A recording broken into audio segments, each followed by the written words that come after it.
Israel is under increasing pressure over its war against Hamas in Gaza. In this special edition of the Daily Tea, our presenter Tim Stanley sits down with the Israeli ambassador to the UK, Tzipi Hotovely, where she defends her country against the critics and says why the war must not stop, even if it means losing the support of Israel's international allies. We value life very much. Unfortunately, our enemies don't value life that much. And I think it's clash of civilizations, what we see. And I find it that Western people find it very hard to believe that in the other side there are people that are using their own children as human shields. I find it that people don't buy this argument. Ambassador, thank you very much for joining me. The Israeli government has claimed the death of Mohammed Sinwar, chief of Hamas. How significant is this for Israel, and what does this mean for the future of the conflict? Well, as you know, the aim of this war, after the horrific attack of Hamas on our civilians, the most brutal massacre ever in our history as a modern state, the aims of the war were very clear to Israel, to the Western world. Hamas shouldn't exist as a political leadership and with military power after we finish. And at the moment, making sure that the leadership will understand that any terrorist, in the end of the day, cannot continue to carry on these horrible plans to kill innocent people. This is a very strong message to the leadership of Hamas. But in the end of the day, we still need to carry on until we dismantle and demilitarize the Gaza Strip, which is the biggest challenge because of the infrastructure that Hamas has built. After many years, they turned all the international aid basically into this horrible tunnel underground city where they also hold our hostages. 20 months since October the 7th, how would you describe the mood of the Israeli people? It's a very good question. I think that the 7th of October was a watershed moment in I think all across Israel. No one can say in Israel that he's the same person after the 7th of October. And sometimes I find less of sympathy among people around the world. They have this, what I call the 6th of October kind of communication when basically everything has changed at the 7th of October. What Israelis have realized that if you have a jihadi Islamist terror group that wants to destroy Israel on your doorstep, in the end of the day, it will end up in a massacre. And this was something that for many years we just ignored this threat. And Israelis are not willing to live with this type of radical ideology on our doorstep. I once said that imagining this type of ideology is like imagining the Third Reich building a state on our doorstep. And this is why we oppose so much of any unilateral recognition of a Palestinian state. We think that this will be the biggest reward for terrorism. The terror machine that built this horrific massacre is still inciting. Just this morning we heard about 15 days old baby that died from a terror attack that took place 2 weeks ago when innocent woman was on her way to deliver the baby. The mother was killed from a Palestinian terrorist, and today we just heard about the baby that died because of the traumatic circumstances of his birth. And this is just horrific, the fact that people think that it's a legitimate thing to use terror. And this is something we cannot accept. And if I may pick up on that word trauma, visiting your embassy, I'm struck by these very moving images that you've got around you, marking that day and marking Israeli resistance and refusal to give in. Is there a sense of trauma among the Israeli people which perhaps outsiders don't understand because they see the Israelis fighting back? Do we not understand actually how hurt and wounded Israeli society was by what happened? I agree. Yes, I think everyone in Israel traumatized. I think that the first instinct of mothers after the 7th of October was like to ask if their house is safe enough. I always like to say that we as Israelis, we've been through terror attacks on our coffee shops, on our buses, on our streets, but never in the past we felt like our houses are not safe. And this vulnerability, the feeling that you can't protect your own children, And we hosted in this embassy so many hostages' families. I was very fortunate to have the very shining moment in all those dark days to host Emily Damari, that came back with horrible stories about her captivity, about the conditions she was held, like her friends. And we're talking about the type of ideology that doesn't care about human life that we are dealing with, that doesn't care about their own people's life, which I find it the most tragic thing, because in the end of the day, Hamas built this infrastructure among the civilians, among the children, among the UNRWA schools, just for one reason. They wanted to make sure Israel will be blamed for killing civilians. And we are trying to do everything we can, according to the international law, to make sure that we don't call it collateral damage. We really care about human life. We don't want anyone who's innocent to get killed. This is why we make sure that all Palestinians can move to a safe zones. Even though it's a combat area, it's a very complicated combat area, and you have the underground tunnel city, all this complexity that makes the Gaza war extremely difficult and different than any other combat area in the world. There was never a case, not even in Vietnam, where you had this type of underground tunnel city. We're not talking about regular tunnels, we're talking about 6 floors down, all the way deep, that is bigger than the London Tube. In terms of kilometers. I'm not even talking about how much it cost to build that. It was all based on, the big help and support the Gazans received. Just imagine if these efforts would have been to make Gaza a flourishing place, a place that wants peace, instead of this monstrous idea of turning the whole place into a place that will destroy Israel. What can you tell me about the 58 people who are still held by Hamas? What kind of people are they? Do you know what condition they're in? What does Israel know about them at this point? Well, yesterday the Prime Minister gave a statement in our Parliament and Knesset, and he said that 20 of our hostages are still alive, and this is why Israel said yes to the Vitka framework not long time ago, and we are willing to pause for a time of like not a permanent, but at least a temporary ceasefire to make sure our hostages can be released. This is a war crime to hold innocent people in the hands of a terror organization in the dungeons of Gaza, and we're expecting the international community, including the UK government, to be very vocal about the fact that Hamas is holding our hostages and it must release them. In which case, let's come on to that, which is the recent statements by the UK government. The Foreign Secretary David Lammy has described Israel's recent actions as morally unjustifiable, wholly disproportionate and counterproductive. How do you respond to that? So first of all, I think one of the things that I found my job really significant is to explain what was actually happening on the ground of the aid issue.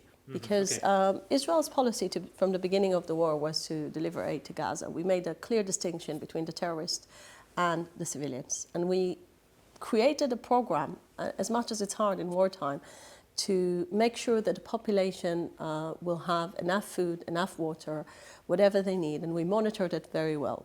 What happened during the time that 25,000 trucks of aid got into Gaza, this is not a starvation program, this is actually flooding Gaza with aid program. This is what our Prime Minister said, what our cabinet said. The reason why we had to stop was because it's been looted by Hamas, and not just being looted only to feed the terrorists, which is the first thing people would imagine. The main reason why Hamas looted it is to remain in power. How to remain in power? Because he created an industry to sell the aid that the people were supposed to get for free. So there were many reports about how Hamas is turning the aid into industry, how Hamas is giving the people the ability to buy things they were supposed to get for free. And in the end of the day, even though you got to see the trucks getting into Gaza, when Hamas was taking over those trucks, the Palestinian that was supposed to get the food didn't get it. And this is why we became really upset, because according to the international law, your obligation is not to feed the enemy war machine. And this is what started to happen when Hamas started to looting it as a systematic thing. And we decided to work on alternative plans. And once we've seen, after the first ceasefire program got into really flooding Gaza with aid, there was enough monitoring to understand that Gaza will have enough supply. And what we need now is a different plan to make sure Hamas won't be empowered by that. This is why we created this new plan supported by the American administration, with American companies, this American joint initiative. It's so important for the world to accept that, because look what Hamas is doing. He built barricades to block the people to receive the food. Look how cruel they are. They don't want their people to get the food. They don't want the people to get the aid. Basically, all they want is just to make sure the war machine will remain. And this is why it's so important, in my opinion, that people will understand that the reason why Israel was doing it is to prevent looting, prevent the empowering of Hamas, and in the end of the day, to make better life for the individuals in Gaza. I think this is an example of something that really symbolizes why people, why governments might be turning against Israel, because they can see the logic of saying, yes, Hamas was seizing the food and keeping it for itself, but then to actually stop the food going in, which as of March the 2nd was the policy, the blockade, that itself seems cruel. Again, if there is lack of food, I can understand your argument, but because we monitored the fact there was enough supply in Gaza to use all the aid was in already, then we could allow ourselves to rethink about a better mechanism. And I think people like the idea of aid flowing into Gaza without asking the hard questions. Actually, is the aid getting into the right people's hands? Is the aid being brutally abused by Hamas? People didn't care about those questions. They cared more about the idea of seeing trucks getting into Gaza and all those UN organizations delivering it, when in the end of the day, they weren't very effective. I think the American companies are much more effective now to get to each individual the food. Well, that is disputed, because the Gaza Humanitarian Foundation, of course, there have been essentially riots when it's been attempting to distribute food. Just the first day. And as you know, it's been improving from day to day. And I keep on monitoring it as an ambassador. We keep on, reporting to our British colleagues about how things are going on the ground. And things at the moment on the ground are so much better than it used to be in the old way of delivering aid. The government's first charge was related to the food blockade, which, as you say, has now been lifted. The second was that too many civilians are getting killed in the crossfire. I think one story which particularly affected British citizens was that of Dr. Allah AlNajar. This was a doctor, a Palestinian doctor, who went out to work, and while she was out, an Israeli airstrike hit her home and killed 9 out of 10 of her children. You talked earlier about children being killed and the trauma and the horror of that. In Israel. I spoke about the innocent babies and children in Israel being brutally murdered by Hamas. But this is traumatic and horrible, and it is an Israeli airstrike that is responsible for it. How does that make you feel? So I'll tell you how it makes me feel. It makes me feel how tragic the situation is that Hamas built this infrastructure that is hurting his own children. I have a lot of sympathy to human life. This, as a Jew, as Israeli, we value life very much. Unfortunately, our enemies don't value life that much. And I think it's clash of civilizations, what we see. And I find it that Western people find it very hard to believe that in the other side there are people that are using their own children as human shields. I find it that people don't buy this argument. But in the end of the day, how do you explain the fact that doctor was using her own children? No, I didn't say that. But I said Hamas, as a matter of fact, built all its terror infrastructure in the population, in the schools, in the hospitals, and you know that. You know that this is so. Who does those type of things? Yes. Only a monstrous kind of thinking that doesn't care about human life. So let's go back to what you just mentioned about the children. And Israel gets these accusations all the time, and I want to clarify one thing. The main question, according to the international law, is just one: are you targeting the proper targets? Are you targeting the military targets of Hamas? Are you targeting things that are a threat to your own people? And the answer is yes. Israel is targeting those military infrastructure that Hamas has built. Are we doing our best to make sure that population, civilians will be out of harm? Yes, we are. We give them messaging before we strike. Israel could have killed the whole leadership of Hamas way before the 7th of October. And the reason we didn't do that, because we realized that they're embedded into so many civilians that we will kill a mass of civilians. So we had the opportunity, basically, to get rid of all the leadership of Hamas in one action. And we didn't do that, because we care about human life. And I'm going back to the question about the civilians. I believe that every individual that gets killed in Gaza that is not a terrorist, the international community should blame Hamas for that, for creating this massacre. You know, the 6th of October, there was a ceasefire. Israel didn't do anything in Gaza. Why? Because we have no interest in wars. We want to live in peace. But our enemies created this horrific massacre that we understood, that we cannot let it carry on. Now, think about it. Do you think the UK would have, continue living next to a terror organization that is a threat to your children in Kent or in London or in Liverpool? I don't think so. Well, I really don't think so. We did for 40 years with the Troubles in Northern Ireland, and we did intern people and we assassinated people, but we never bombed Derry. It's totally different story. I'm always saying the Northern Ireland story, the IRA never denied the right of London to exist as London. The IRA never denied your right to exist as independent country.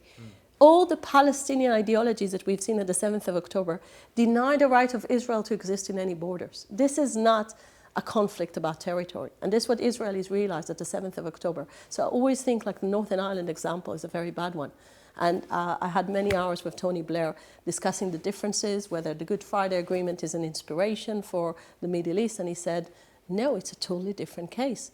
He said the Good Friday Agreement was so much involved, was about the European Union, about economic benefits. Do you find the Palestinians in Gaza that are led by Hamas care about all those benefits that are turning into a terror machine? It's a totally different story. It's a totally different ideology. It isn't just outsiders, though, is it, who are turning against the war? Edmund Almert, a former prime minister, a former Likud member, has said that the war is a war of devastation, indiscriminate, limitless, cruel and criminal killing of civilians. He has concluded that Israel is committing war crimes. This is a former prime minister saying this. I was criticizing very much those statements, and I think that, first of all, it's a lie. And I can, it's a lie? Yes, it is. It's a pure lie. When I know how IDF works with all the mechanism of our international law experts, and basically it became almost like an image that you see a soldier goes to war with a lawyer, because every single action is being checked in the hands of lawyers and in the hands of legal experts. We are so much committed to the international law that we know that sometimes democracies are fighting with one hand tied behind our back. But we care about human life, and we care about the morality of this war.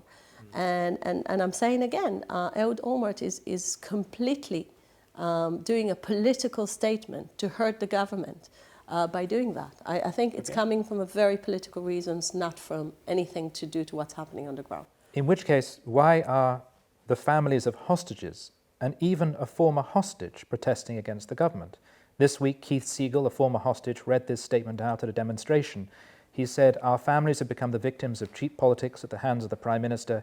Instead of ending the war and bringing everyone home, his allies preferred to occupy the Gaza Strip than to save the hostages." Now, I know you'll dispute everything that he said there, but it's striking that a former hostage is saying the war should come to an end. First of all, I can't blame anyone who went through this horrific situation in Gaza for saying, just bring our hostages back. I mean, we're all saying that. We all want our hostages back. I think the numbers are speaking. The government managed, with a combination of a diplomatic pressure and a military pressure, to release and let out 197 hostages from 251 that we had in the beginning of the war. So the big number is that most of the hostages being released, and I'm very grateful for that, and it could have been achieved without the military pressure. And now we're in a point that is very, very painful. I completely understand. I have a sympathy to every hostage family for being so worried about their loved ones. I cannot put myself in their shoes. And at the same time, I must say that they need to remember Israel said yes to any framework was offered by the Americans at the moment. This is the leverage on Hamas, the military pressure together with the American diplomatic pressure. And if Hamas saying no again and again, what else can we do? We can just carry on with the pressure. And I'm saying again, I don't think any modern country would have suffered the idea that a terror organization will live and thrive on its doorstep with the option of 7th of October being repeated again. And personally, I think we're fighting mutual threats. I know how much the UK is concerned about Iran's influence in the region. And you need to remember, all this war that Israel has been fighting in 7 fronts, it's been a proxy war of Iran. I mean, in the end of the day, Iran is the one who's orchestrating the militants' ability to have all the weapons. We've seen, we've shown almost every diplomat that came and visit, or officials came from the UK, how most of the weapons being found are produced in Iran, how Iran was training the terrorist, this elite Nukhba terrorist was trained by Iran. So we are seeing here a situation that the UK and Israel share the same enemies, and we're working very hard to combat those enemies. So I don't think it's just an Israeli problem. And yet the UK has stopped talks about a trade agreement, and I know you were also called in, I believe, by the Middle East minister to explain your government's position. How do you feel, as someone who feels very strongly that Israel is really fighting the West fight, Yes, I to agree. have allied governments calling you in to explain yourself? First of all, we felt like the statement that was made by the UK, Canada, and France was definitely the wrong timing to do it, because it was when Israel was the same day that the cabinet made a decision to let aid in. So to criticize Israel for something that at the same day was released, we thought it was the wrong timing.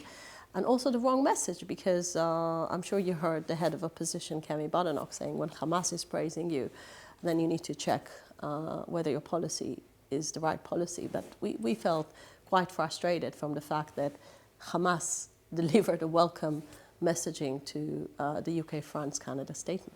How do you feel about moves by France meeting in New York, I believe in June, with the Saudis to recognize the Palestinian state?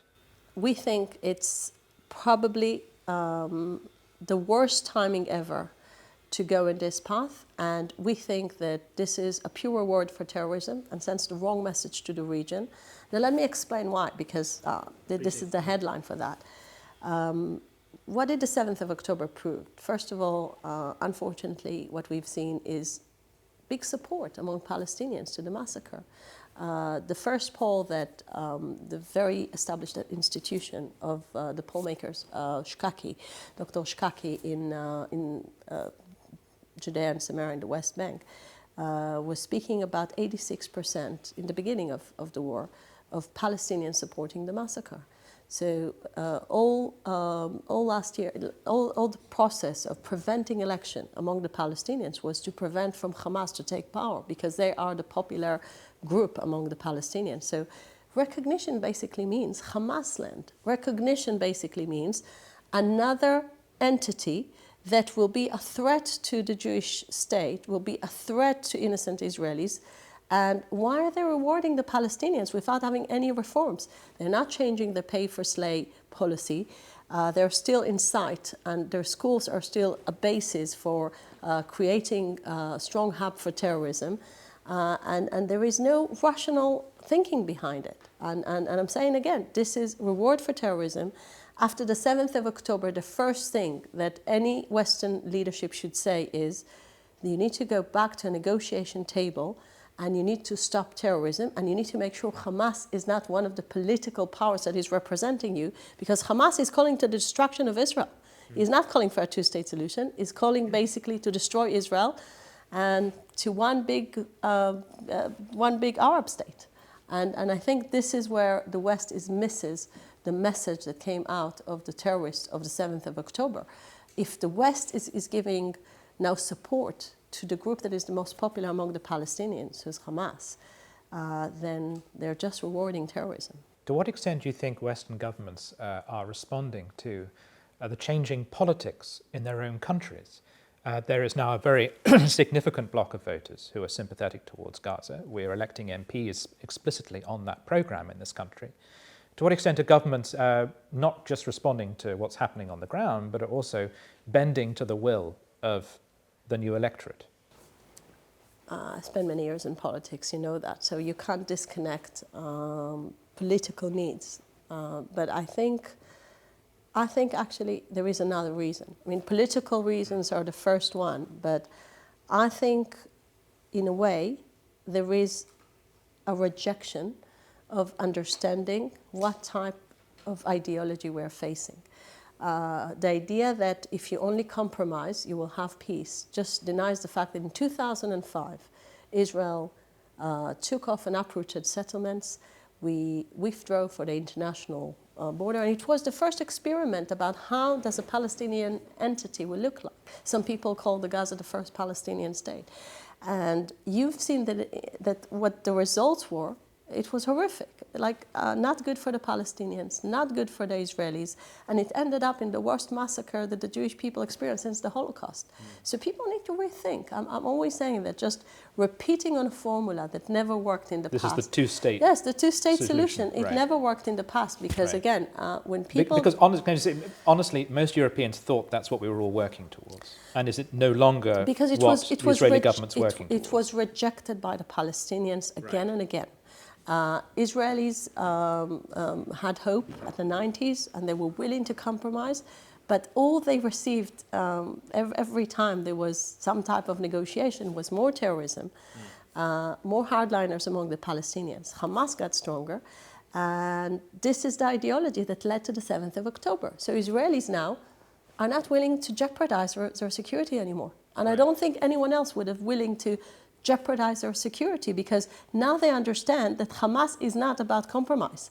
Hamas is about Israel shouldn't exist. So once the war is over... And by the way, this is what the charter of Hamas is saying. So it's not right. like even they're doing something different than their manifesto. Their manifesto is saying that clearly. So once the war is over, what does the future for the Palestinian people look like? I think it's really, it's a good lesson to learn from the Second World War. I'm always saying that when you look at the history of modern Germany and modern Japan, and you go back to history of the levels of fascism, the levels of hatred that you had with probably the worst regime ever, the Nazi regime, it didn't end up in one day. There was a whole process of denazification. There was a whole process of rebuilding the institutions to a democratic country. The Palestinians, when they were offered to have a democratic election, they ended up with having an even worse dictatorship that doesn't believe in any human rights, like Hamas. So we cannot be in a situation where more radical forces are on our doorstep. And we need to build the path, not just for peace as a formal peace, but actually to a real peace, people-to-people peace, like we have with the Gulf countries in the Abraham Accords. It's a great model when you have people visiting each other. I think this is always a good indication if you have a real peace. You have so many Israelis that were traveling to Dubai, so many businesses, so many corporations we have, both in Bahrain, in Abu Dhabi, and this is the type of model we're looking for. And in order to achieve that, by the way, many of the Gulf countries changed their curriculum in the textbooks, and they created education against antisemitism, education against radicalism. They have a better education for the young generation, so they will know that their Israeli friends are humans like them. You have dehumanization in the Palestinian textbooks till today, and no one in Europe denies that. They just don't think it's the problem, and I do think it's the problem. So you need to have a whole de-radicalization process, right. And you need to make sure that the future won't ignore the ideology, not just creating a better infrastructure on the ground without having educational infrastructure. If there's going to be some give and take, some people would say, well, in that case, Israel has got to stop allowing settlements to be built in the West Bank. I mean, it's just been announced that the Israeli government has recognized, I believe, 22 settlements. Why are such settlements being built? What purpose do they serve? There is this myth about settlements that I never understood, because when Israel took the settlements from the Gaza Strip, we didn't see anything that has improved from the Palestinian attitude. When you're asking Palestinians what's the main problem, they never say it's the settlements. They always repeat on one thing: we want the right of return. The right of return is a very elegant way to say Israel must be erased from the map, because it's basically bringing people from all around the Arab world to live in small Israel. It's the end of the Jewish state. But we're talking about Israelis settling in land which even Israel recognizes to be Palestinian governed. Definitely not. I think that it's clear for Israelis when we're speaking about Judea and Samaria, when we speak about Jerusalem, when we speak about the Golan Heights, we're speaking about a Jewish historic land. I mean, no one has a dispute that we're talking about some places that are Jewish people been connected for thousands of years, like Hebron, like Bet El. I mean, I don't know if you're familiar with those places. Yeah, but I visited many of them. But Palestinian Arabs have been connected to that land as well. We're not denying that. That's what's nice about our attitude. We never deny the right of us to live next to our neighbors. They deny our right. This is where it's totally asymmetric. We want to live in peace with them. We never said you should uproot Arabs.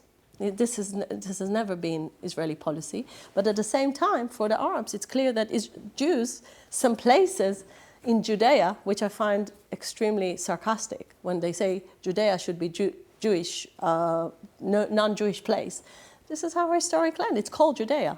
It's like goes back all the way to our biblical roots, but also goes back to many years of a consistent Jewish presence in many of those places in Israel. And I think that the main question is not the settlements, because it was never the issue. When Israel removed the settlements, we didn't get any peace, and the Gaza case will prove. I want to conclude by addressing the question of anti-Semitism in Britain and America and abroad. On May the 21st, 2 workers at the Israeli embassy in Washington, D.C. were shot and killed by a man who shouted, "Free Palestine." I mean, it's almost like a dumb question, but do you see the hand of anti-Semitism in this? It was anti-Semitism crime, but let's speak about how the propaganda in the streets of London, New York, and Berlin can influence, in the end of the day, a terrorist that is taking a weapon and killing 2 young, beautiful people that work in our embassy in Washington, and takes their life in the most cruel way.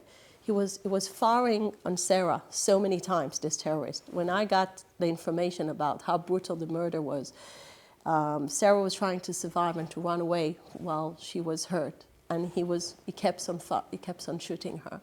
This is the type of madness we're dealing with. This is madness. This is something that is totally irrational, and I think it's been fueled by anti-Semitism and by the fact that some of those marches that are calling really horrific things against Jews are allowed in Western main cities. So I want to tell you, I didn't feel comfortable with those marches in London, and I don't think that my friends in America feel that anti-Semitism is under control. I feel like Jewish students in campuses feel very uncomfortable. And when the places are supposed to be the beacon of light in the Western world, like the academic centers, are turning to be totally like flourishing anti-Semitism, totally anti-Jewish, having a very toxic discourse, make Jewish students to be afraid. I think there's something really wrong with the way we let the radicals to take over the places that are supposed to be the most free places in our countries. Given that the killer targeted embassy staff, have your own people felt... We don't have the investigation results for that. Right, okay. So we don't know. Okay. So as far as we know, Right. it wasn't organized by the embassy. Right. It was an event of Jewish young people. Oh, yeah. So Yeah. we believe, first of all, they were killed as Jews. Right. But we were waiting for the investigation. But did your own people feel particularly vulnerable, particularly... So we had very difficult days in the embassy here. I gave a talk to all the embassy staff, and we wanted them to feel very open with us about their concerns. And yes, there is first of all, there is a great cooperation with the British authorities. So this is maybe my opportunity to thank them, because we don't take anything for granted, and we know how many efforts being invested in that. I'm sure you've seen also the Iranian attempts to hurt British people and to hurt Israeli people in this country, and your authorities is doing a great job, and we work together on this. We cooperate on security and defense and intelligence to prevent those type of things. But at the same time, yes, there is a big feeling of vulnerability and a big feeling that anti-Semitism is going wild, and it needs more than just statements to fight this horrible, very old pandemic. The presenter, Gary Lineker, shared an anti-Semitic image of a rat in relation to an anti-Zionist statement. He apologized profusely. Nonetheless, was that incident indicative of perhaps a loss of a cultural memory of anti-Semitism, that people perhaps Someone put it rather well, that there was an almost oblivious anti-Semitism creeping into British society, that people almost don't realise that they're reviving old tropes and old ideas about the Jews. I agree, but I think that it's not the majority of the people in this country. I think the minority is vocal. And I think when the majority keeps silent about bad things, this is when we get to hear the radicals raising their voice and almost like coloring the picture in the wrong colors of radicalism. And anti-Jewish hate is dangerous to this country, just like it's dangerous to America and Australia and many other Western countries that Jews used to feel very safe and they don't feel safe anymore. And I feel like it's something the government is taking very seriously, but I think in terms of plans and actions, maybe more needs to be done as long as Jews are not feeling very safe. Israel can't even do well in a singing concert without people making it political. Even though it took, well, you know that the winner on more cheerful note, I mean, she did very well with the. She did very well. The public even there, I'm support. stunned by the anti-Semitic conspiracy theory that Benjamin Netanyahu called up all his relatives in Europe or something and got them to vote for him. I don't know any relatives our Prime Minister has in Europe, but it is just possible yes. that Israel had a good song.